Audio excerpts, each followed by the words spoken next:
How you doing? I'm Deirdre Jackson. I'm the DBH for this clinic. DBH means Doctorate of Behavior Health, and I'm a member of the medical team. And what I do for the clinic is work with individuals with behavior management, such as helping them with diet or willingness to change behaviors as far as anger management or anxiety or sleep disturbance.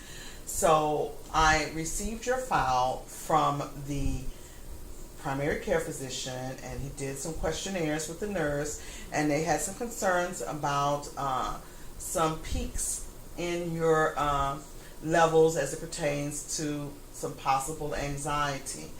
Uh, can you give me some insight about why you think those scales may have been a little high? It's just bad at work, overload, a lot of stress, anxiety, panics. It happens at work and home. But, I have high levels of that. Okay. So you do agree with the with there may be some high scales of anxiety. So you do agree with that preliminary diagnosis. Yes. Okay. And what I did hear you say as well is that you have a high stress level job, and that there are some things that may be causing stress at home as well. Is that correct? Yes. Okay. Okay.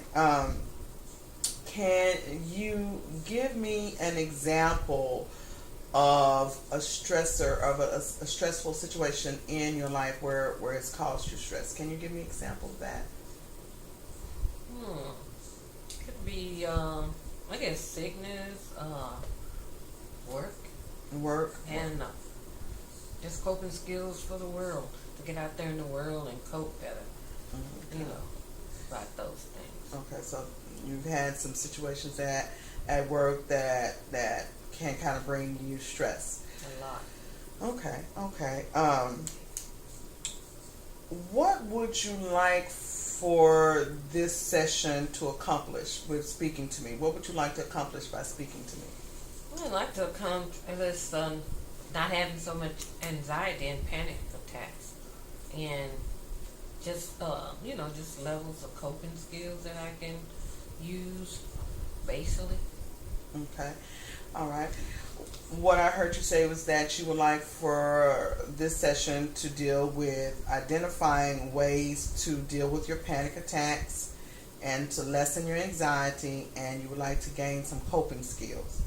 And that's a very good start to dealing with anxiety and stressors. So I would also like to add one other thing to the agenda, if that's okay, to today's agenda, if that's okay. Yes. One of the things I would like to include with that would be dealing with some coping skills. I would also like to kind of run with you through some scenarios that you possibly have already been successful at dealing with stress in your life. And I would also probably want to look a little bit more clearly at the triggers and how you can identify when you're stressful. Would that be okay? Yes. Okay, good deal. With that being stated, can you tell me what you feel like when you said you had anxiety attacks or panic attacks. Can you tell me how do you know or can you feel when those things occur? Yes. I can't breathe. My chest hurts. Sometimes I get dizzy. Just a lot of things. Okay, so you have a lot of physical ailments that come about by having anxiety. I hate to hear that for you. Stress can make you feel all of those things, and it can appear as some physical ailments. So that is kind of normal. That's normal when people do have a lot of stresses. It does exhibit itself in that way. So I don't want you to feel any less than anyone else who's dealing with stress. So those things we can deal with. What would you like to see different after talking to me and after we've gone through sessions? What would you like to see different in your life? Less panic attacks, less anxiety, and just try to make sure, or try to do coping skills to make sure that happens. Okay, so you would like to see less anxiety, less panic attacks, and you be able to utilize more coping skills for yourself than possibly. On a level, on a scale from 1 to 5, how willing are you to practice new coping skills that I may come up with during this session? Five being the greatest. Thank you. Okay. On a scale from 1 to 5, how successful do you think that you have been in the past with working with coping skills? Could you repeat that? How successful in the past, on a scale from 1 to 5, how successful do you think that you have been in using coping skills before in situations like 1 being the less and 5 being the highest? Say about a 2. 2, 2, and so what coping skills did you use that you think that you have used before when you're dealing with stress? I walked away from the situation. Okay. I did some deep breathing and just try to calm down. Okay. When you say a 2, why did you say a 2 and not a 3? I think I have such high levels of anxiety and panic attacks, and trying to resolve them has not worked very well with the coping skills that I have now. That is the reason. Okay, that's a very good and in-depth insight of how you would deal with that situation. So I can understand that by why you would say a 2 instead of a 3. So, in your most recent panic attack, could you describe what that looked like for you and what was the trigger? The trigger is work. Okay. It was stressful. Okay. And the panic attack, I had to just feel, it's horrible. You can't breathe, or, you can't sleep. Those sort of things that I have. I get nervous real easy, and that's about it. So you can't breathe, you can't sleep, and you get nervous. What can you describe to me what the situations are like at work when you begin to have stress? What particularly can you, if there's for some people it may be people talking too much around them, or the phone rings too much that where you feel like the agenda that you have to do for the day is not being accomplished. Can you give me an example of what specifically is causing you stress at work? The workload. We have a heavy workload. Okay. And it's kind of hard to cope with that and try to get things done on a timely matter. It's kind of hard to do that because we do have how many, I guess we call it choice. How many accounts of choice you do. And the least is 15, and the most they want you to have is around 21. Okay. And I do work with an employee that is hard to work with. So sometimes I can't accomplish that. Okay. So the workload itself is hard, and then the peer relations around you cause additional stress for you. Is that fair to say? Yes. Okay. That's interesting, and it's also understandable. When you have a workload with a quota to make, quotas do sometimes bring forth anxieties in individuals, and then when you have difficult peer relationships as well, in a place in which you stay 8 to 10 hours out of a day, it does make for a tiring situation, and it does contribute to one's stress level. You said previously within the conversation that you have used walking away, and you've used deep breathing. However, you said that you rated yourself about a 2 on those. Have you ever utilized visual imagery? No. Okay. One of the things that has worked, research has shown, that adding with your deep breathing, or where you're doing like a minimal meditation, if you're doing some visual imagery, that it can help you lessen your stress. Visual imagery is finding something that you've done in your past or something that you would like to do in your present, where you kind of focus that on in your mind, and you focus on that. And when you in a stress relationship, you kind of take a mini vacation from the stuff that's going around, along with the deep breathing that you're doing. On a scale from 1 to 3, 1 being the lowest and 3 being the highest, how willing are you to incorporate that particular skill, coping skill, in your stress management? 3. That's very good. Thank you, Lynn. I'm glad that you're willing to work on that. You do know that you and I are a team, and whatever you feel that, so far, I feel that you're willing to take the steps to make changes in how you handle the stress. At any time when you're in a situation where there's something that you're not comfortable with doing yet, it's okay to tell me that, because ultimately the goal of it, to use certain tools, is up to you, and I want you to be effective, and I want you to feel ownership in how you deal with your stressors. So is that something that you can accept, and you're willing to work with me on a team like that? Yes. Okay, good. So I would like for you to be able to use the visual imagery along with your deep breathing. And you also said that you geographically remove yourself from situations when they seem to be too stressful. In doing that, how does that impact your work? Because I am concerned with you being able to make your work quota. Has that worked for you? Not a whole lot. I try to zone myself out. And when I do that, it seems like I lost myself for a minute. So I have to try concentrate on getting back to what I was doing. Okay.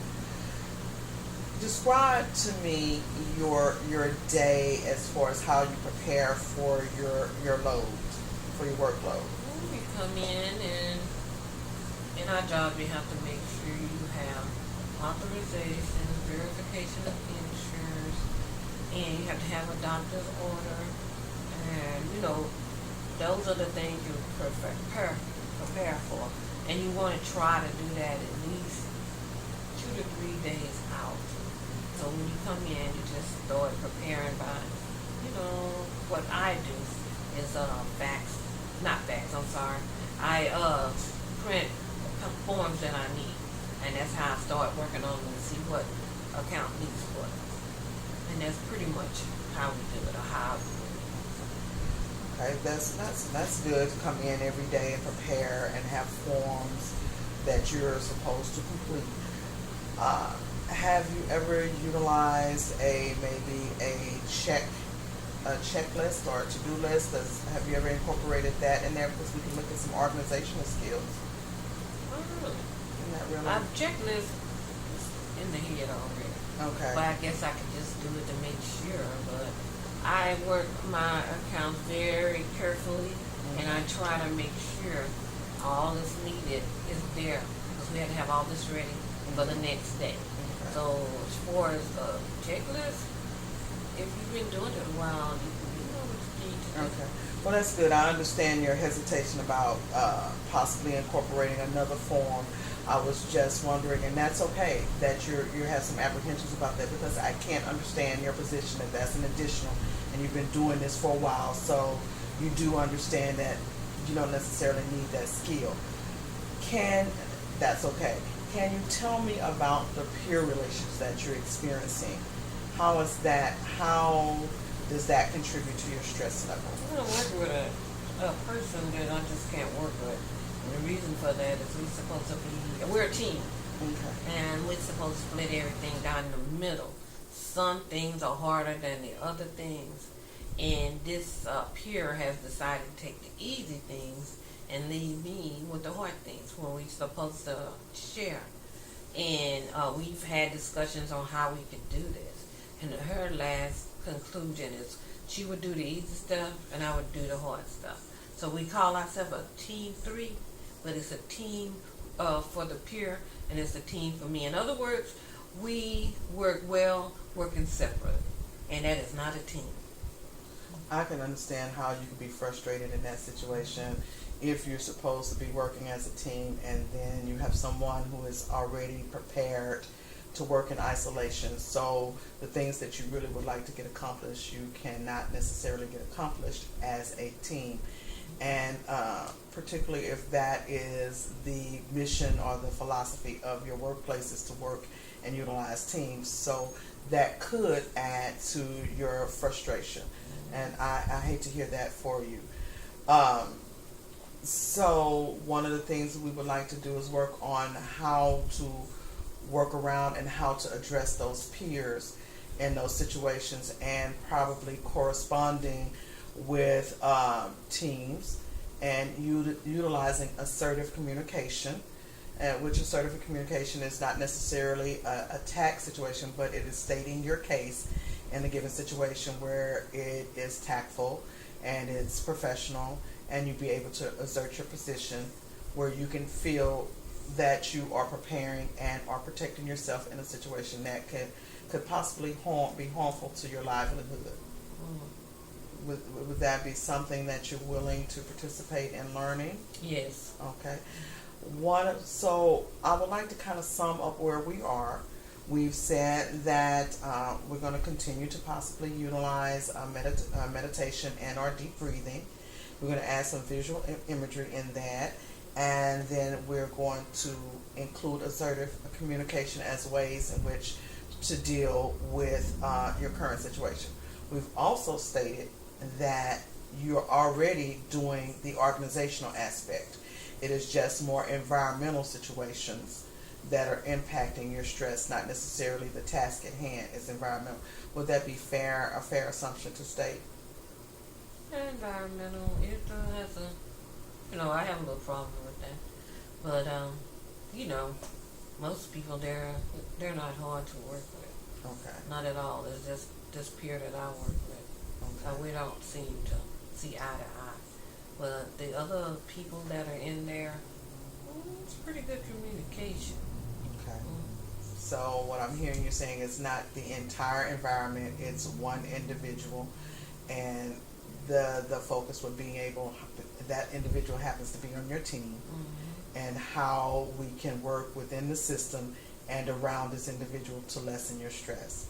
May I ask a question? Yes, you can. If your supervisor is aware of what's going on and does nothing, what is your next step on that? That's when we start utilizing our assertive communication skills. Okay. When we get to our next session, we will start learning deeper how to utilize assertive communication and how to incorporate that and go through the hierarchy within your system. Oh, okay. Okay.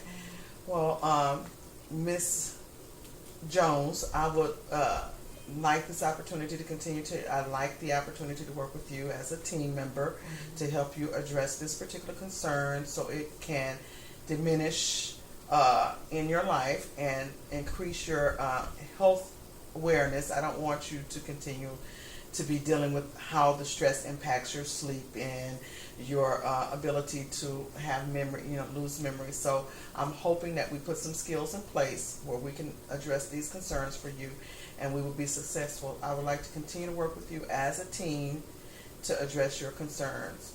Is that something that you would be willing to work with me on? Of course. Okay. Well, thank you, Ms. Jones. Again, I do appreciate the opportunity to talk to you about this, and we'll do a follow-up in a couple of days. Okay. Okay, thank you. Thank you.